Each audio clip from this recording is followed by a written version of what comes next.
Hello everyone and welcome back to Brooksburk Zoo.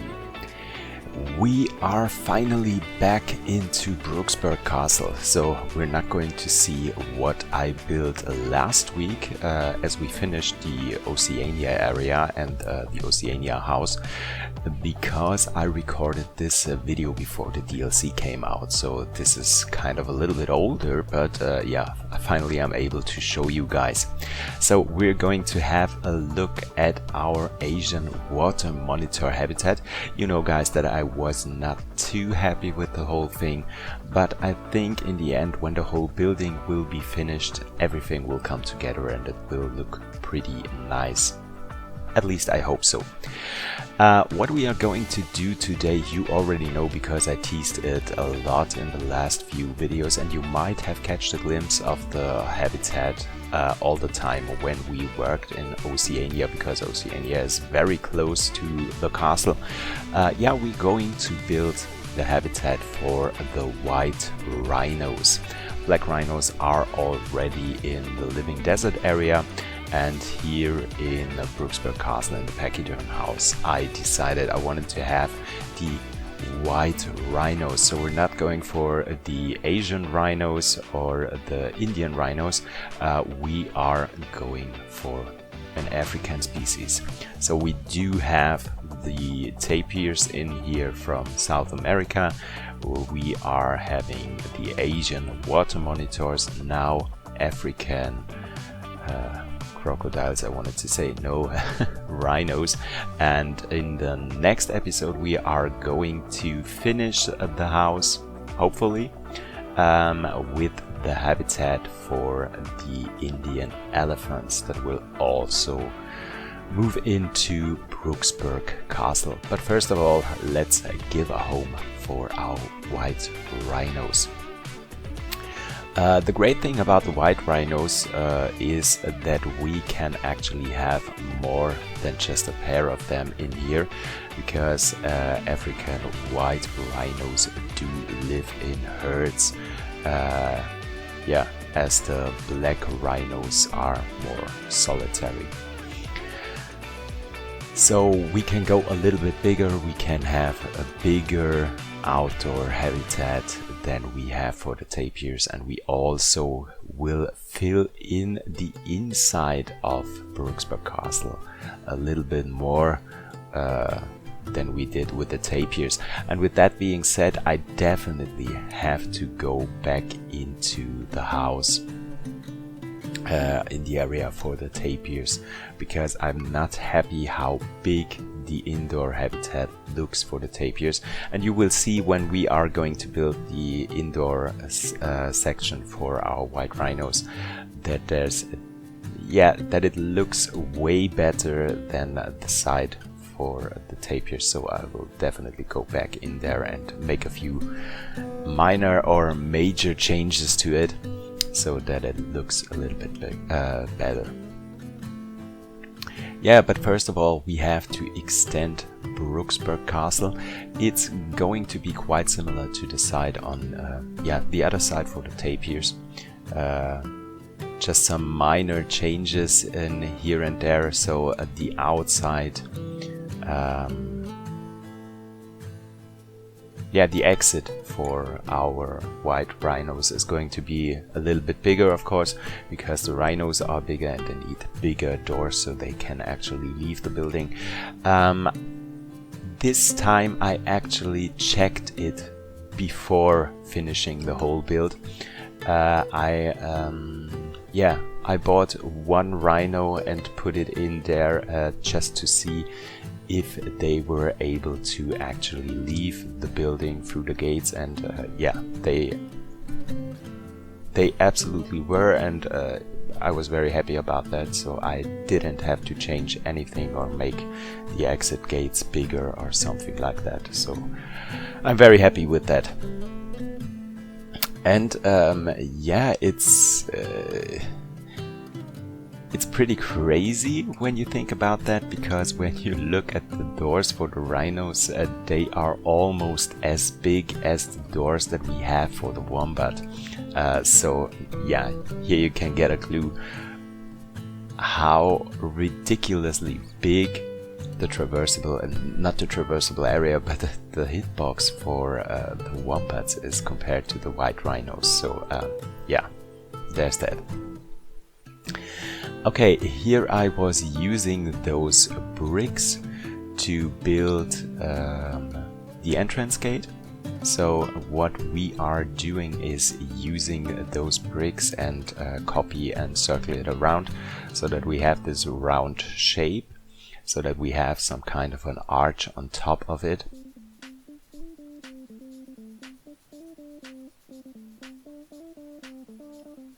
Yeah, just leaving some bits open to give it a more realistic look.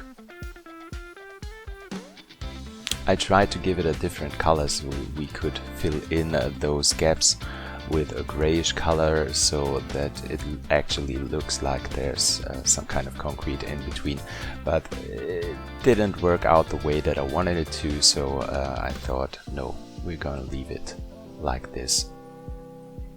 So the leading half of it, so that we have this arch, put it in the middle of our exit, making sure that it is exactly lined up.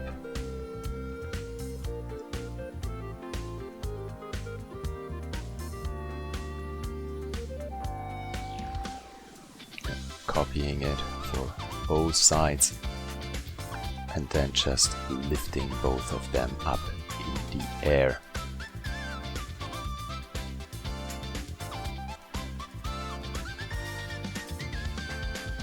Yeah, just extending the bricks so that we do have the actual exits, and here we are.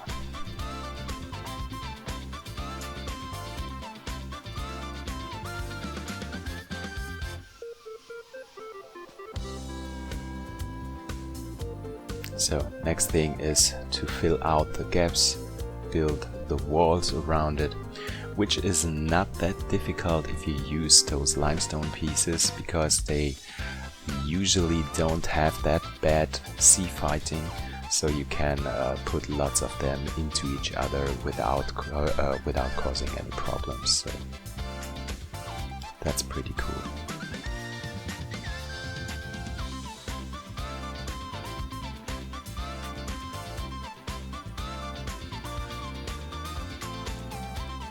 Yeah, so here we are, just closing this little gap, and we are finished with this part of the building, I think. And the next step is going into the inside of the house, where we are going to create the indoor area, which is going to be a little bit different because we are not going to have a pool for the white rhinos, because the white rhinos, I think they are able to swim, but I've never seen it. I've never seen actually a habitat for the white rhinos where they had a pool or something like that, and where they could swim. I only know about swimming rhinos when I think about the Indian rhinos, so they are doing that very often. So I'm thinking about the zoo in Munich. We have Indian rhinos in there, and especially the male, which is called Nico. You can always see him in his pool outdoor. So when you are looking for him, you will know that most of the time you will find him in his pool. Also, the female is also very often in her pool outside. So yeah, as I said, Indian rhinos are more often in the water than you actually would see white or black rhinos. Yeah, but you can let me know in the comment section if you know about that, if they are actually swimming or if they are not, because yeah, that definitely is a fact that I don't know about. By the way, I forgot something important again in the beginning of the video. You know what time it is right now? Yeah, it's the perfect time to leave a like for this video and also to subscribe to my channel so you don't miss any further episodes, especially the next one when we probably are going to finish the Brooksburk Castle, which is a next very big step in our zoo. Yeah, with finishing another area here. After that we are going to build 3 more big things, which is going to be a big cat house, a monkey house, and we are going to have a little South American area with a habitat for the giant anteater and the maned wolves, which is going to be a combined habitat for both of them, because I really want to build a habitat for these 2 animals as a combined habitat, I have to say, because it sounds a little bit weird, as you might think. You have a predator and you have yeah, a herbivore in there, but this should work perfectly fine, because there is zoos that actually do have these animals combined in there, and I'm looking forward to building something for them. Also, I want to have another habitat for the capybara. Maybe we are going to give them some other animals in there, just don't know what yet. And yeah, that's it. As I said, South America a little bit, and then the monkey house and the big cat house, and then we might call it a day, because performance wise we're still good here in Brooksburk, but it's not the best anymore, and I will make it possible for others to tour the zoo, like the Lay Designer, Gaming Badass, Thomas Freaks, and maybe Leaf or ZSH Plays. So I will make sure that the zoo will have a good performance, that we actually can run it with visitors in it, and yeah, so we're not going to build this huge zoo like we do have in Swamp Lake Zoo, but yeah, it's a very, very detailed, very yeah, very many building parts in here, especially when we look at Brooksburk Castle. It's ridiculous. We already do have more than 4,000 pieces for this building, and we are not close to finishing it, so that's going to be at least like 7,000 or 8,000 pieces in here. Yeah, so that's a lot. Yeah, here you can already see we have something similar like we do have for our tapirs, but as I said in the beginning, no pool in here, just a big land area for the animals. Also those glass pieces in between for our visitors, where they can have a better look at the animals, right here in front and on the left and on the right side. Trying to keep it symmetric, some kind of, because this kind of symmetry fits the whole theme of the castle building pretty much.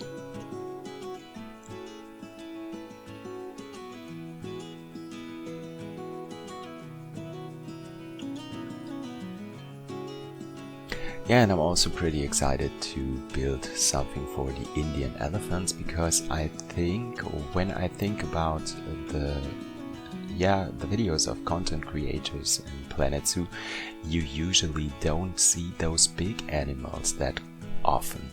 So I'm thinking about the elephants in general. So buildings for Indian or African elephants are quite seldom. And also, when I think about big cats, I can't remember seeing buildings for tigers or lions that quite often. So it's always more the smaller animals that get a home in their zoos, but not that often that you do see those bigger ones and those prominent animals that you actually see in almost every zoo. As I said, lions, tigers, elephants, even giraffes. I think that's also animals that you don't see that often in in those zoos here in Planet Zoo.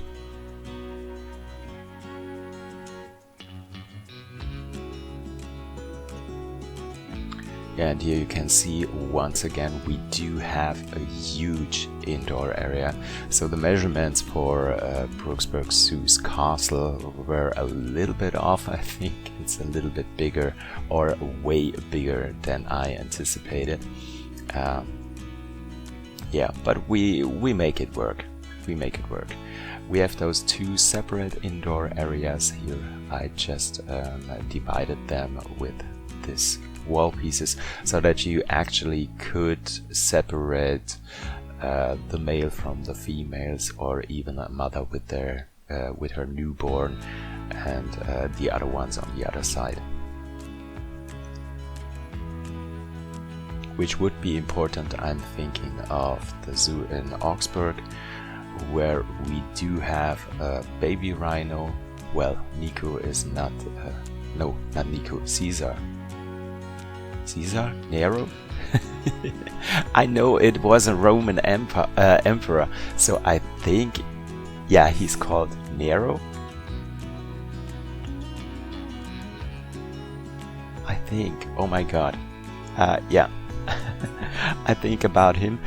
When he was a little baby, he was with his mother all the time in the beginning, and not together with the other females and the male. Right now he's back with with the whole herd, and he's having fun with them, and he's I think if you would call the other females and his father, he would say the little guy is quite annoying because he has so much energy. And yeah, but to come back to my point, it is important to separate those animals the first few days so that they are actually bonding with their mothers, and yeah, get a little bit more confident, and before you put them together with all the other animals.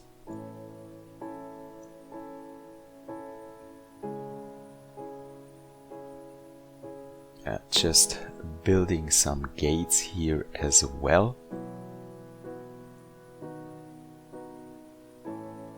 But I don't know anymore if I build those gates like they are actually movable. I don't know.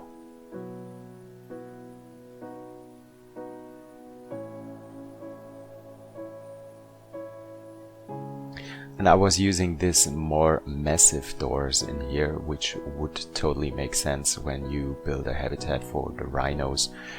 You would have massive gates because they are very strong animals, and yeah, just a wooden gate wouldn't keep them in there.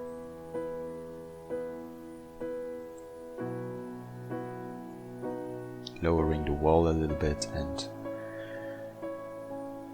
yeah, putting in some more fencing right in between so the animals actually could see and smell each other, but could not get to each other.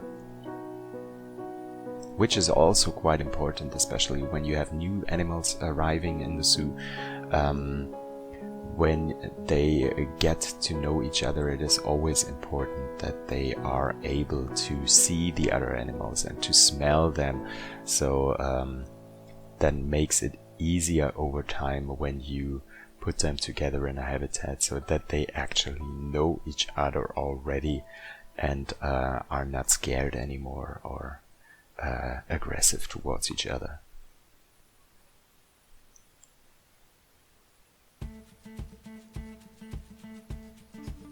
Here, once again, building the doors, which is quite a little bit difficult when you have something like these arch doors to fill that out, because we don't have that much pieces that we actually could use for that.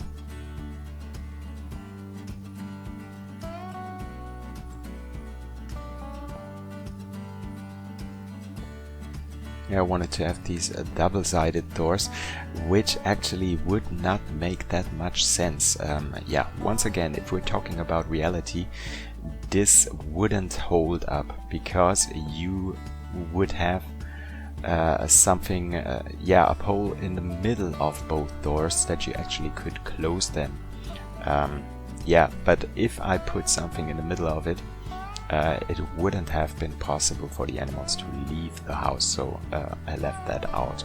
So we have these two pieces of the door, or these two parts of the door here.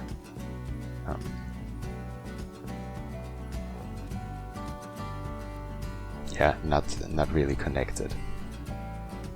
So as I said, in terms of reality, this would not make too much sense.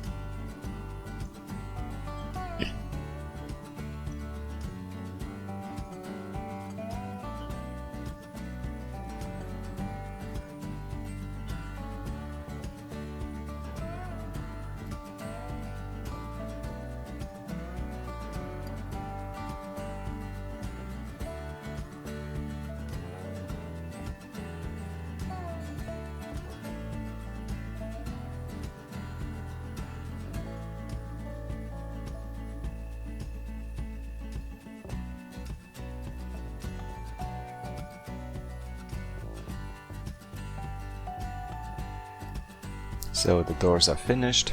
We just need to open them on one side so that the animals can leave and enter the house.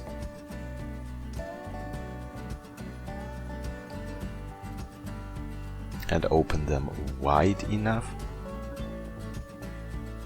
so that we won't have any problem with the animals.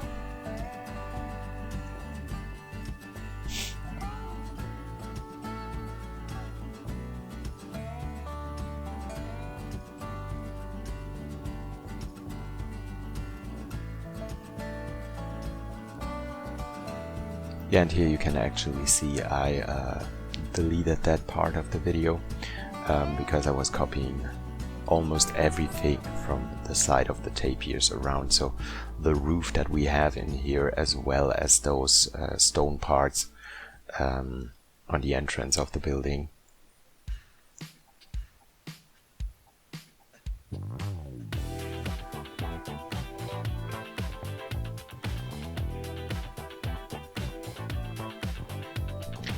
Yeah, and we might have to build something very different or even bigger doors for our elephants, because the elephants do have a bigger hitbox than the rhinos, and we have to make sure that they actually are able to leave the building, which is not going to be that easy.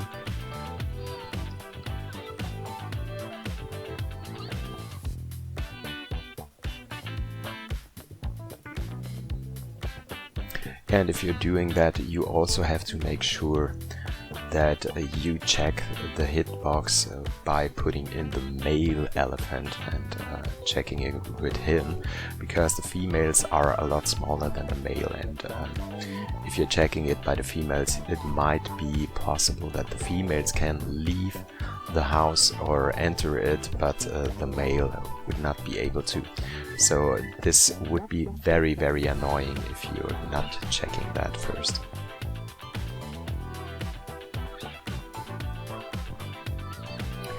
Yeah, now creating the outdoor area, I wanted to have this mud bath in here, like I most of the times do, by putting it into a small pond so that you actually can't see the mud bath anymore, and the animals just walking through the water area, having it a very shallow water area so that the animals can walk through and actually use the mud bath in there as well, so lay down in here and roam around in it.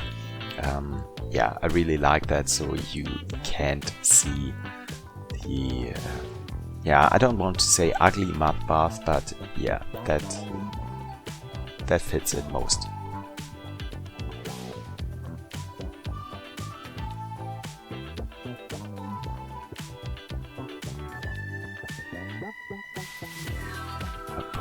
lots of rocks. Trying to find the right color, which was not that easy, but I think I almost nailed it.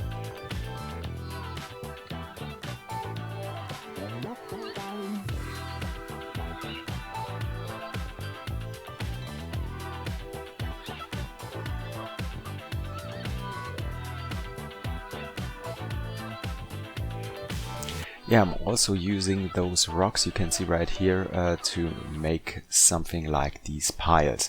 That is something that you actually see in real life zoos sometimes as well, because they do that to put trees in the middle of it, or they put those rock piles around trees because the rhinos won't go there.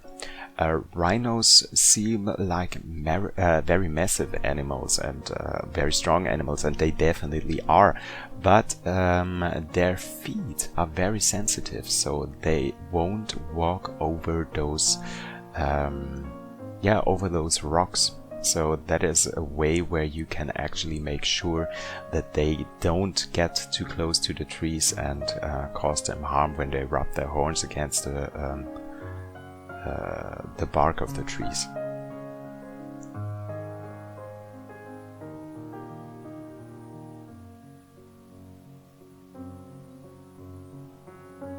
It's so strange for me to see me putting down those creosote bushes and those different plants here in this habitat, when I was getting so used to the new plants from the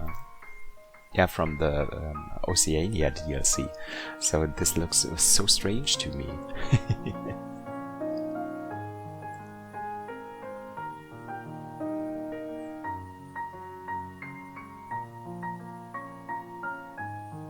And also looking at this habitat, which is more like a classical habitat, again, and not that much themed that we do have over there in the Paradise Beyond, or even though in the Living Desert area.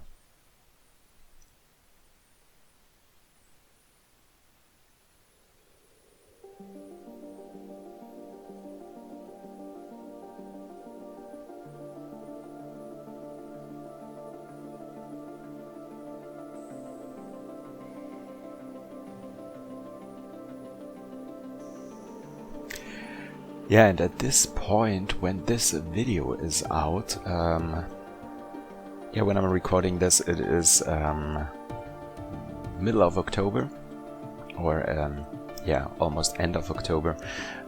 We might or might not have gotten a new animal for the anniversary of Planet Zoo, like we did in last year's, where we got the black and white ruffed lemur and the red deer. So maybe we will get another free animal with the anniversary this year.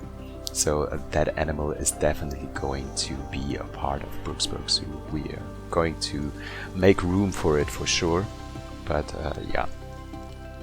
it's coming in the future. So, but we are already at the end of the video. We are going to have a look at our white rhino habitat and the animals. I hope you guys liked the video. If you did so, just leave the like button alone. No, don't leave it alone. Oh my god. Hit the like button and leave a comment. Subscribe to my channel. Do everything positive that you can do, and enjoy the rest of the video. I hope to see you guys next week when we are going to continue to build here in Brooksburk Castle. Take care of you and see you next time. Bye guys.